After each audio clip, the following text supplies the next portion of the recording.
Calm in the chaos. I love to travel and explore the world's great cities. Paris, Rome, Singapore, Taipei. Their energy, their creativity, their pulse, but sometimes they can feel a lot. When that happens, I start looking for something else. Not escape, just calm. Right in the middle of all that movement. Over the years, I've discovered two kinds of calm. The calm we stumble upon by chance, and the calm we choose on purpose. I'm Maureen Atkinson, founder of Lifeshiift, and I want to take you with me to some of the world's busiest cities and the unexpected places where I found space to breathe, reset, and restore my energy. And later, I'll share two very special retreats where calm isn't accidental at all. It's the whole point. Let's start with accidental calm. Sometimes calm doesn't announce itself, doesn't arrive with a plan or a promise. It simply appears quietly when we least expect it. I think of this as accidental calm. The kind we discover while moving through the world, not trying to escape it. Let's start with Taipei. Taipei is a city of 2.5 million people, dense, vertical, and alive, surrounded by mountains that push the buildings upward. It's full of culture, temples, and energy, and sometimes it can feel like too much. So I did what many locals do. I went uphill. Taipei even provided steps, a lot of them. With every step away from the street, the city began to soften. The noise faded, the air changed. From above, everything looked different, smaller somehow, and I was reminded how powerful it can be to change our perspective, even just a little. On the other side of the world is Paris. Paris is alive with movement, people rushing, talking, living fully. Anyone who has stood near the Eiffel Tower or Notre Dame knows how intense the crowds can be, even off-season.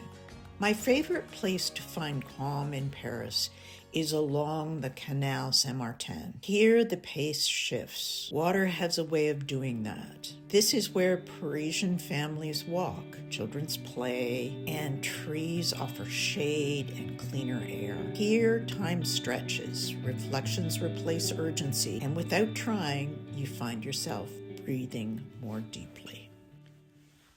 Singapore surprised me.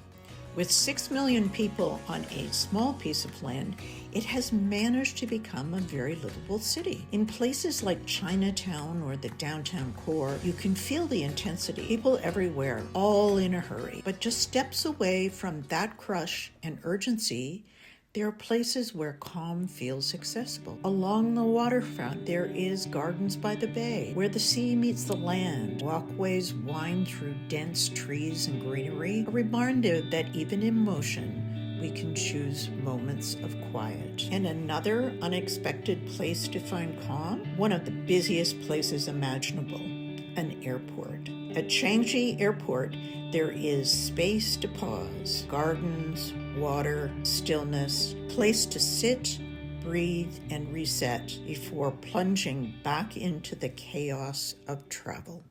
And then there is Rome. Rome is glorious chaos. Romans love their city just as it is, layered, loud, and magnificent. Narrow sidewalks and dense traffic make for an intense experience.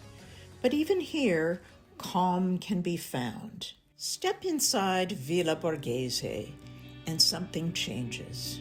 The city grows quieter and greener. Paths open. Massive trees offer shade from the intense Roman sun. There's no rushing here. You're wandering. This is accidental calm, unexpected, grounding, found right in the middle of everything. These moments taught me something important. Calm doesn't always require escape. Sometimes it's already there, waiting for us to notice. But there's another kind of calm too, the one we choose. Sometimes we don't want to stumble into stillness. We want to step fully into it. That's intentional calm. Xinalani was just a boat ride from Puerto Vallarta, Mexico, but it felt a world away. At Xinalani, calm was a moment. It was the environment. Surrounded by nature, movement slowed, days unfolded gently, yoga, breath work, ocean, silence. There was nowhere else to be, nothing else to do but listen to the body, the breath, and ourselves. This kind of calm fills our reserves, especially when we step away from the pressure of everyday life. Half a world away in Phuket, Thailand, was the Mangosteen retreat. Mangosteen offered a different kind of peace, one designed for restoration, healing, and deep rest. For those who wanted it, there were special diets and Ayurvedic treatments. For others, simply showing up for morning yoga and meditation was enough, an invitation to replenish what life can slowly wear away. Intentional calm reminds us that caring for ourselves isn't indulgent, it's essential. What I've learned in this? Accidental calm reminds us that peace is always nearby.